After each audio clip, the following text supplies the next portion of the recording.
छोटी सी गांव में एक प्यारा सा बच्चा रहता था जिसका नाम मोहन था। मोहन के पास बहुत सारी किताबें थी और वह अक्सर जंगल के पास बैठकर इन किताबों को पढ़ता रहता था। उसका सबसे पसंदीदा समय तब होता था जब वह सूरज की रोशनी में बैठकर पढ़ता। एक दिन जब वह जंगल के पास पढ़ाई कर रहा था, उसने एक अजीब सी आवाज़ सुनी। कृपया मदद करो। मोहन ने चारों ओर देखा, लेकिन कुछ नहीं दिखाई दिया। उसने फिर से आवाज़ सुनी, कृपया मदद करो। इस बार मोहन ने आवाज़ का पीछा किया। वह धीरे धीरे उस दिशा में बढ़ने लगा जहाँ से आवाज़ आ रही थी। अचानक उसने देखा कि एक छोटे से पेड़ के नीचे कुछ चमकदार चीज़ें पड़ी थी। वह पास गया और देखा कि वह चीज़ें असल में एक जादुई पत्थर थी। पत्थर के ऊपर एक छोटी सी चींटी थी जो बहुत परेशान दिखाई दे रही थी। मोहन ने धीरे से पूछा, क्या तुम ठीक हो? चींटी ने सिर झुकाकर कहा, मुझे इस जादुई पत्थर को वापस मेरे घर ले जाना है, लेकिन मैं बहुत छोटी हूँ और रास्ता बहुत लंबा है। क्या तुम मेरी मदद करोगी? मोहन ने बिना किसी हेजिटेशन के कहा, बिल्कुल, मैं तुम्हारी मदद करूँगा।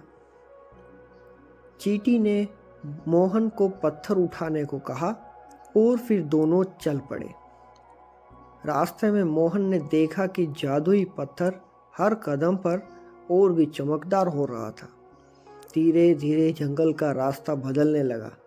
पेड़ पौधे और फूल अपने अपने रंगों में निखरने लगे जैसे जैसे वे जादुई पत्थर के करीब आए थे। यह क्या हो रहा है? मोहन ने पूछा। चींटी मुस्कुराई और बोली, यह पत्थर सिर्फ अच्छाई को पहचानता है। जैसे ही तुम इसे सही उद्देश्य से ले जा रहे हो, सब कुछ खूबसूरत और जादुई हो रहा है। काफ़ी समय बाद मोहन और चींटी एक बड़े पेड़ के पास पहुँचे। यह पेड़ बहुत पुराना था, लेकिन उसकी छांव में एक अलग प्रकार की ऊर्जा थी। चींटी ने कहा, यह मेरा घर है। मोहन ने पत्थर को पेड़ के नीचे रखा और तुरंत वह चमकने लगा। अचानक पेड़ की जड़ से एक तेज रोशनी निकली और एक आवाज़ आई, तुम दोनों का धन्यवाद। इस जादुई पत्थर ने मुझे फिर से जीवन दिया है।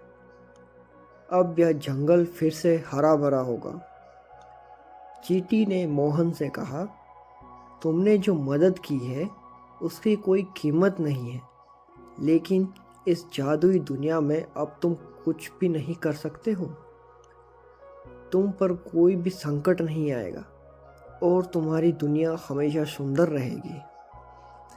मोहन हैरान था, लेकिन उसने मुस्कुराते हुए कहा, मैंने तो बस मदद की थी, मुझे कुछ नहीं चाहिए। चींटी ने मोहन की तरफ देखा और बोली, तुम्हारी अच्छाई की वजह से यह जंगल अब और भी हरा भरा होगा और तुम्हारी जिंदगी में भी खुशियाँ ही खुशियाँ होगी। मोहन ने घर लौटते वक्त देखा कि वह जादुई पत्थर अब एक छोटे से बगीचे के रूप में बदल चुका था। वहाँ फूल, पेड़ और रंग बिरंगे पक्षी थे। मोहन ने खुशी से यह बगीचा अपनी आंखों में समाया और यह समझा कि सच्ची अच्छाई कभी बेकार नहीं जाती। उस दिन से मोहन ने यह ठान लिया कि वह हमेशा दूसरों की मदद करेगा और कभी भी किसी भी अच्छे काम से पीछे नहीं हटेगा। वह दिन नहीं था जब मोहन और उसकी जिंदगी में जादू का एहसास नहीं होता था। और अब गांव के बच्चे मोहन को सुनकर कहते, मोहन वह लड़का है जिसने जंगल में एक जादुई पत्थर को खोजा और उसे अच्छाई से चमका दिया।